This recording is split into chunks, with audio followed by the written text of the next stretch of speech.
Hello everyone, good afternoon.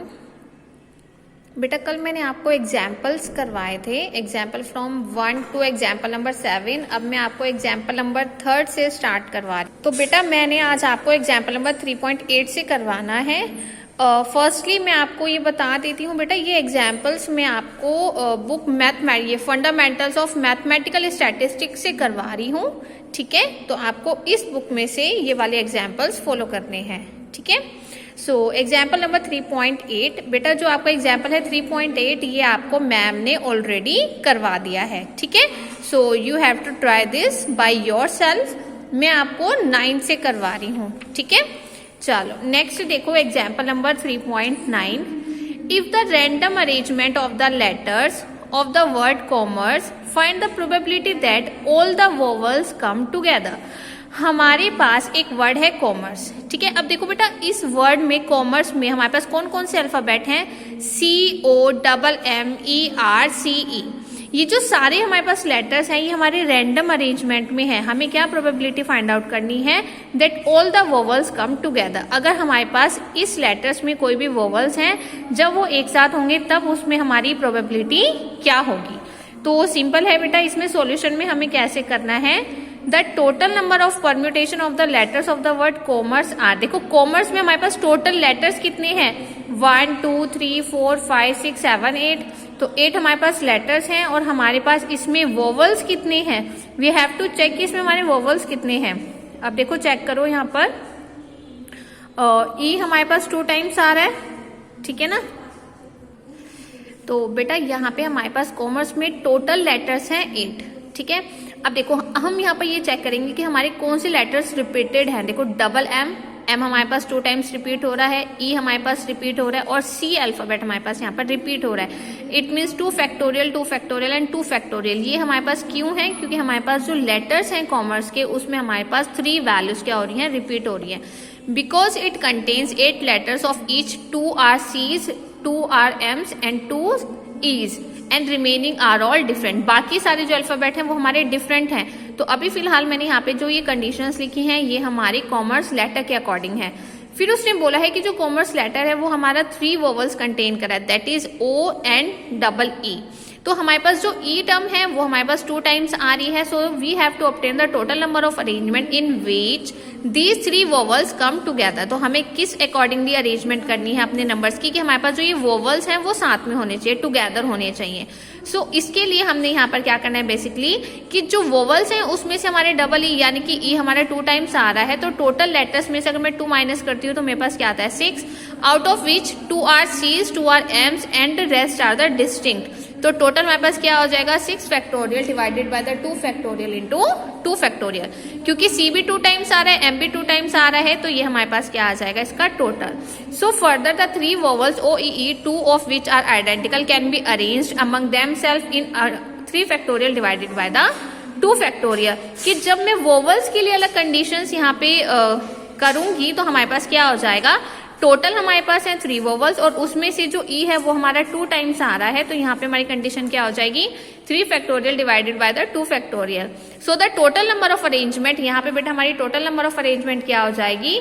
6 factorial divided by the 2 factorial into 2 factorial multiply by 3 factorial divided by the 2 factorial. की इस वाली condition को हमने हमारे vowels वाली कंडीशन के साथ अरेंज किया है। तो इससे हमें क्या मिल जाएगी? प्रोबेबिलिटी मिल जाएगी हमारे वोवल्स की जो हमारे एक साथ होंगे। ठीक है, so try this example. Next है आपका एग्जाम्पल नंबर 3.10। बेटा ये आपको करना है, मैं आपको सिर्फ इसका एक ओवरव्यू दे रही हूँ। 3.10 की स्टेटमेंट देखो, if the letters of the word regulations be arranged at random then what is the chance that there will be exactly 4 letters between R and E। वो कह रहे हैं हमारे पास एक वर्ड है रेगुलेशंस, हमें उसको इस अकॉर्डिंगली अरेंज करना है कि अगर हमारे पास what is the chance that there will be exactly 4 letters, हमारे पास ऐसी कौन सी चांसेस होंगे कि एग्जैक्टली 4 लेटर्स हमारे R और E के बीच में आने चाहिए। हमने उसकी प्रोबेबिलिटी और उसकी चांसेस यहाँ पर चेक करने हैं। बी पार्ट में हमें क्या चेक करना है? What is the probability that 4 S come consecutively in the word Mississippi. ठीक है, तो हमें यहाँ पर सेकंड पार्ट में क्या चेक करना है? Probability that 4 S come consecutively in the word Mississippi. चलो सॉल्यूशन में देखो हमें क्या करना है बेटा, रेगुलेशन वर्ड है, उसमें टोटल लेटर्स कितने हैं, 11 लेटर्स हैं। So the 2 letters R and E can occupy, देखो यहाँ पर हमारे पास जो आर और ई है, हमें किसके बीच में चेक करना है, आर और बी के बीच में एग्जैक्टली 4 लेटर्स हमारे पास होने चाहिए। So the 2 letters R and E can occupy, तो 11 में से टोटल हमें क्या चेक करने हैं, अभी 2 के लिए चेक करना है, तो ये हमारा क्या हो जाएगा 110 positions. So the number of ways in which there will be exactly 4 letters between R and E are enumerated below. अब देखो हमारे पास क्या कंडीशन हो सकती है आर और ई के बीच में 4 लेटर्स एग्जैक्टली होने के लिए, कि R is in the first place and E is in the 6th place. अगर मेरे पास टोटल 11 लेटर्स हैं तो हम यहाँ पर प्रोबेबिलिटी चेक करेंगे कि आर अगर मेरा फर्स्ट प्लेस पर होगा तो ई कौन से प्लेस पर होगा, 6th प्लेस पर। अगर आर मेरा 2nd प्लेस पर है तो ई किस पे होगा, 7th प्लेस पर।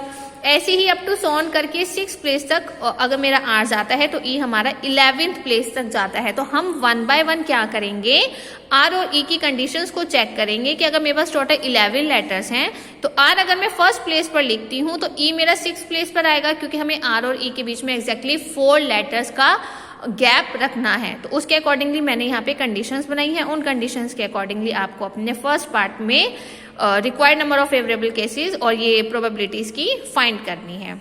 ठीक है, same for the second part. Second part में देखो बेटा उन्होंने हमें क्या बोला था कि हमारे पास एक लेटर है मिसिसिपी, उसमें हमारे पास टोटल 11 लेटर्स हैं, which 4 are of kind that is S. S देखो हमारे पास ना बेटा इसमें 4 टाइम्स आ रहा है, सेम कैपिटल आई हमारे पास 4 टाइम्स आ रहा है, एंड पी हमारे पास यहाँ पे 3 टाइम्स आ रहा है, और एम हमारे पास यहाँ पे 1 टाइम आ रहा है। तो टोटल हमारे पास क्या होगा, 11 लेटर्स में से 4 is your S, 4 is your I and 2 is your P and 1 is your M.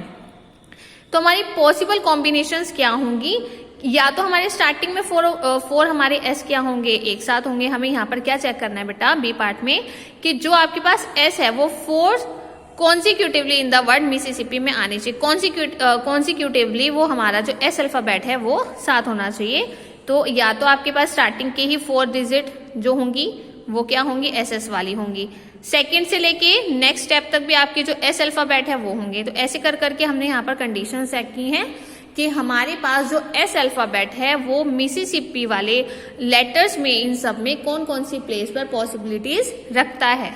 ठीक है, जिसमें हमारे पास 4 के 4 एस क्या होने चाहिए, कॉन्सिक्यूटिवली लिखे होने चाहिए। उसके अकॉर्डिंगली बेटा हमें यहाँ पर क्या करना है, यहाँ पर हमने अपने कंडीशंस को चेक करना है। क्लियर, तो आप ये चेक करोगे, अपनी प्रोबेबिलिटी फाइंड आउट करोगे।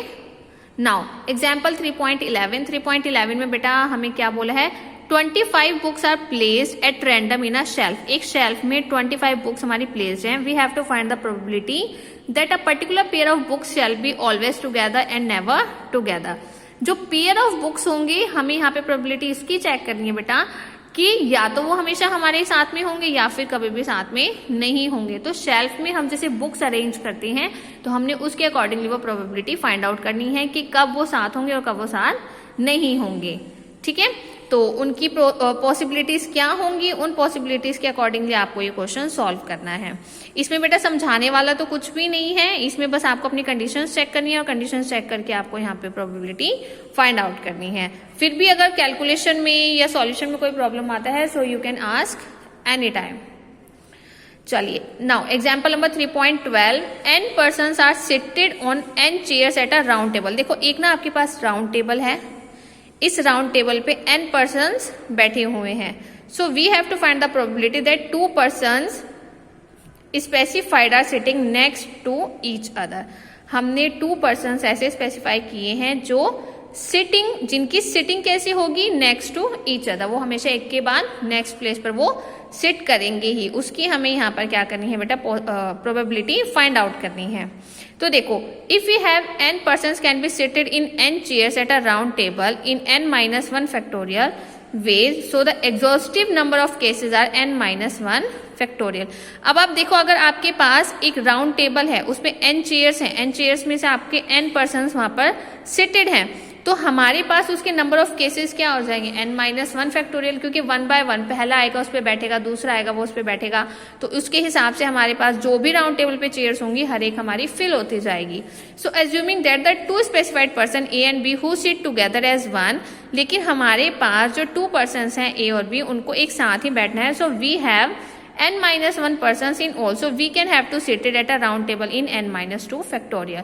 क्योंकि देखो अगर A और B को साथ में ही बैठना है, ठीक है, तो जो फर्स्ट वाले के लिए प्रोबेबिलिटी होगी वो अलग होगी, क्योंकि फर्स्ट वाला पहले आएगा और वो बैठ जाएगा, फिर जो सेकंड वन है वो आएगा, वो वहां पर बैठ जाएगा, तो उनकी सीट्स जो होंगी वो क्या होनी चाहिए, टुगेदर होनी चाहिए। तो उसके लिए हमारे पास पॉसिबिलिटी क्या होगी, n-2 फैक्टोरियल। तो इसके हिसाब से आपको यहाँ पर अपनी प्रोबेबिलिटी फाइंड करनी है। ठीक है बेटा, तो ये आपको बस एग्जाम्पल्स यहीं तक करने हैं, सिर्फ यही वाले ट्राई करने हैं, और ये सारे एग्जाम्पल्स आपको ट्राई करने हैं, इनके सॉल्यूशंस करने हैं। किसी को डाउट आएगा तो आपने पूछना है, प्लस आप जब इनको सॉल्व करोगे आपने इसकी पिक मुझे ग्रुप में सेंड करनी है। कल भी जो मैंने आपको एग्जाम्पल्स कराए थे उसकी पिक किसी ने भी ग्रुप में नहीं भेजी, आई थिंक मैंने सेटिंग्स भी चेंज नहीं की थी, पर आज मुझे सारे बच्चों के कल वाले एग्जाम्पल्स और आज वाले एग्जाम्पल्स के सॉल्यूशन ग्रुप में चाहिए। So you have to send these pics in the group. Okay, thank you.